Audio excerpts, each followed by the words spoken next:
Bet you didn't know it's really expensive to be poor. In this video, we're going to talk about why it's more expensive to be poor than it is to be financially comfortable. Oh yeah. If you're new to this channel, make sure you hit that subscribe button, like actually hit it, because we put out awesome videos. Click that bell so you get told when we put out awesome videos. And the comments below, let us know what you think being financially comfortable means. Look, we haven't always been financially comfortable. We both grew up pretty low income. Ghetto. Yeah. Low income. Same thing. No. No? I know. So the point being, though, is we grew up on food stamps, didn't have hardly anything, and it took a lot to get to where we're at. And we want people to know it's so much more expensive to be low income and broke than it is to be financially comfortable. Alex and Philip, you guys have said financially comfortable like 15 times in this video, and we're only 45 seconds in. I actually don't know if we're 45 seconds in, just making a guess here. But what does financially comfortable even mean? All right? I mean, that means that you're able to pay your bills, put money in your savings account, have an emergency fund, and put money towards your retirement every single month without having to sweat it. Okay? That's what being financially comfortable means. It's a big deal. It is. As it turns out, being financially comfortable isn't the case for a lot of people. I mean, a lot of people think you got to have rich parents or get hooked up with a good job after high school or be TikTok famous or whatever, but that's not the case at all. Yeah, there's multiple ways you could become financially comfortable. Okay, it's gonna take some time. It's gonna take some hard work, and most importantly, it's gonna take discipline. Okay, you just don't become financially comfortable overnight. All right, this is something that you have to start when you're young and build off of that for your entire life. All right, it's just not a light switch where you're like financially comfortable. Woo! Unfortunately, it'd be nice. I mean, maybe you can win the lottery. You know, Probably I don't not. mind winning the lottery. I guess I'd have to start playing it first, but whatever. Living paycheck to paycheck is literally the worst way to live life. And unfortunately, that's how most people live life. And all it takes is one glitch to totally throw everything off and send your life into a spiral. Whether you don't get enough hours at work one week, or you get sick and you don't have sick days, right? And now you have to take a day off and you're not getting paid for that. Or some kind of unexpected expense comes up and everything gets thrown out of whack, right? You got to put your expenses on a credit card, or you got to take out a payday loan, and that'll just screw everything up. Oh man, so bad. So bad. Having an emergency fund and a savings account is so important, especially if you're working a minimum wage job with hours that fluctuate every pay period. If your monthly bills are going to be $2,000 a month, and one check you make $1,000, and the next check you're making $800, where are you going to get that other $200 from? If you don't have a savings account that's set up with money in it, then if something happens, you're going to have to borrow money from somebody. You're going to have to put it on a credit card, take out a payday loan, whatever it is. If you're borrowing money and it's not coming out of your savings account, you're going to have to pay it back at some point. And you know what happens when your car breaks down? Having an emergency fund set up is just as important. All right, you're supposed to have an emergency fund to be able to cover those emergency expenses, okay? Emergency expenses. We're talking about losing your job, your car breaking down, emergency medical bills, something like that, okay? Life. We're not talking about your savings or your emergency savings going towards things like the new iPhone or an Xbox game or some silly shit that you don't need, all right? I need more AMC and GameStop. Can I use it for that? No, sir. Dude, but the squeeze is coming, bro. Yeah. Stuff like that, okay, that's what the savings account is going to be used for. Your savings account is going to be used, more importantly, to cover your check when it's short for the short-term saving goals like AMC or GME, Doge. whatever, okay? Xbox games, iPhones, vacations, etc. Not your emergency fund. If you guys need help setting up an emergency fund, we do have a video on that. The link's going to be down in the description below, so make sure you check it out. And if you find yourself being tempted to even think about using a payday loan because you don't want to put it on a credit card, or you don't have a credit card and you don't have a savings account, let me tell you right now, that is the worst possible idea ever. It's like stepping in financial quicksand. Your life is going to suck real quick. See the pun there? Quicksand, suck quick. Dad joke. Anyways, so if you borrow $500, right, with their massive interest, and it varies from state to state, now you got to pay back $625, for example. Yeah. Now, you can't pay back $625 because you don't have the money. So you got to borrow money from them again to pay back that $625. And then the next time comes around, now you got to pay back $775 or $800. And you have to borrow money to pay back what you can't pay. And it's a nasty cycle. And I can keep going on forever, but it's horrible. Don't do it. Yeah, you get the picture? They're bad, okay? Sadly, I watched this happen to my mom as a teenager. I mean, she just borrowed it and borrowed it and borrowed it. She borrowed initially and then couldn't pay it back because when you get a payday loan, you have 14 days to pay it back, right? That's the next pay period. That's it. And then she didn't have the money, so she had to get another one. Didn't have the money, had to get another one. It's bad. I still actually think she owes them money. I mean, and I was a teenager then. I didn't know what the hell she was doing. I do now. It's bad juju. Don't do it, all right? I mean, let the bill go in default. Borrow money from your parents. Do something other than getting a payday loan, okay? Okay. Rant over. All right, so let's talk about bank accounts, right? Banks make billions of dollars off of people every year from overdrafting their accounts. So what's that telling me? Banks are making money on people who don't even have money. Shame on you, big banks. Predatory. You, sirs and ma'ams, are pieces of shit. Managing your bank account is so important, okay? Overdraft fees are typically $35 per transaction. Let me say that again. Overdraft fees are typically $35 per transaction. It's a lot of money. So much money.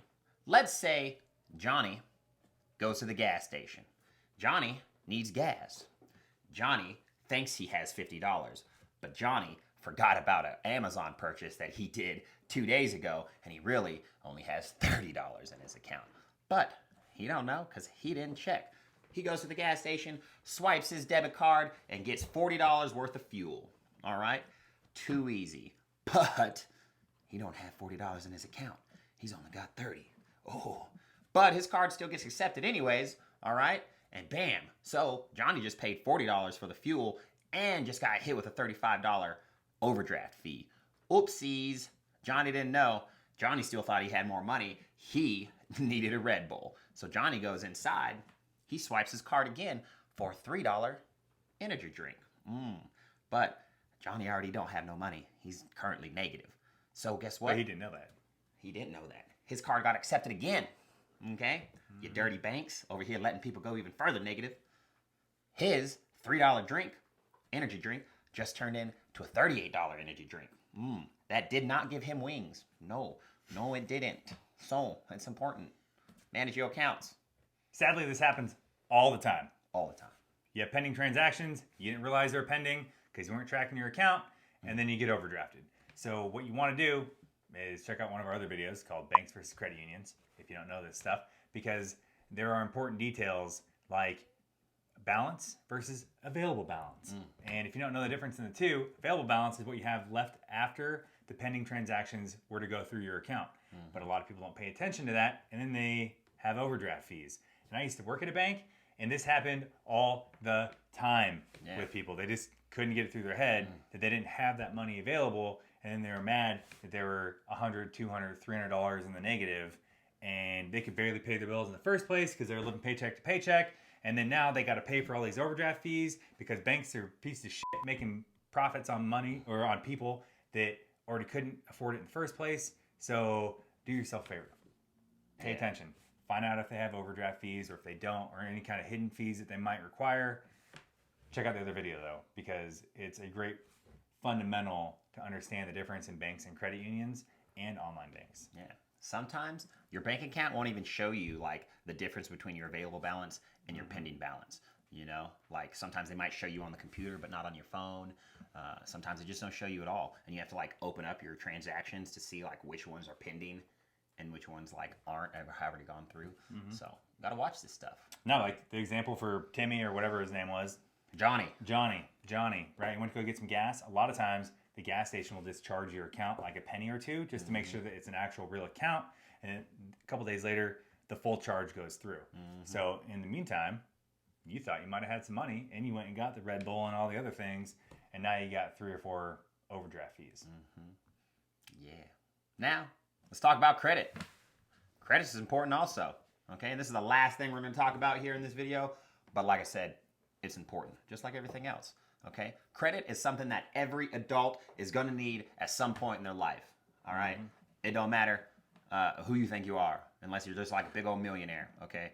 You're going to need credit. All right? They're going to check credit for everything. Renting an apartment, getting a car, student loans. Okay? Maybe even depending on the job that you want, they might check your credit depending on the job. So if you got bad credit, or if you ain't have any credit, you might not get the job. Gotta have good credit. Credit's important. Okay, kids? Get it. Credit is literally everywhere with almost everything that you need to function as an adult when you're adulting. So if you have bad credit or you have no credit, everything is just going to cost more money. So if you borrow $100 and you go to pay it back, right?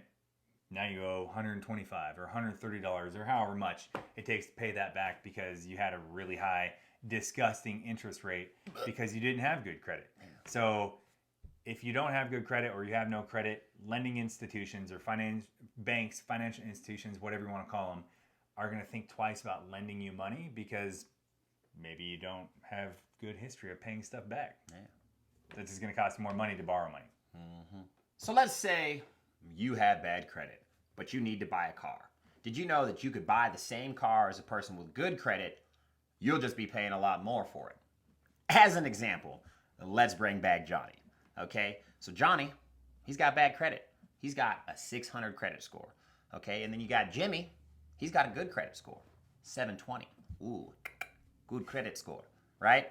Great stuff. They both want to go buy the same $20,000 car on a 60-month loan, but Johnny's got bad credit. Jimmy's got good credit.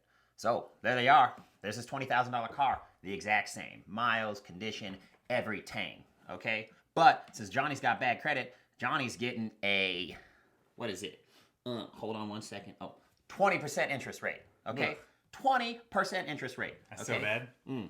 Jimmy, for that same $20,000 car, is getting 4% interest rate, okay? Wild stuff, all right? So that means big stuff. He's going to tell you how much big stuff that actually means right now. That's a huge freaking difference. So Johnny is paying $11,800 in interest on that $20,000 car, while Jimmy is paying $2,100 in interest on a $20,000 car because he has better credit, right? So Johnny is paying over $31,000 for a $20,000 car, while Jimmy, right? Yeah, Jimmy is paying $22,000 for a $20,000 car. So, yeah, that's a big difference in your pocketbook at the end of the day, in your bank account, right? Yeah. So Crazy stuff. That's way more expensive. That's like 50% interest. Almost. More than 50%. It's wild. I mean, and just think about the car payment separation difference there for that. I mean, you're probably talking about like a $300 a month car payment for Jimmy versus like a $600 a month car payment for Johnny. All because Johnny don't manage his bank account. Yeah, all because his credit sucks. Well, there you go. These are just some of the reasons why it's super expensive to be poor. I mean, if you do the right things, you could be like Jimmy. If you don't, you be like Johnny. Nobody wants to be like Johnny. All you Johnnies out there, I'm sorry in advance. I was like Johnny once. Yeah. I paid 18% interest on my first car. Ooh. Yeah, I refunded that real quick once I learned how to not be that way. So, if you like this video, make sure you hit that like button. Don't forget to subscribe. In the comments below, let us know if you want to be like Jimmy or Johnny. And we'll see you in the next video.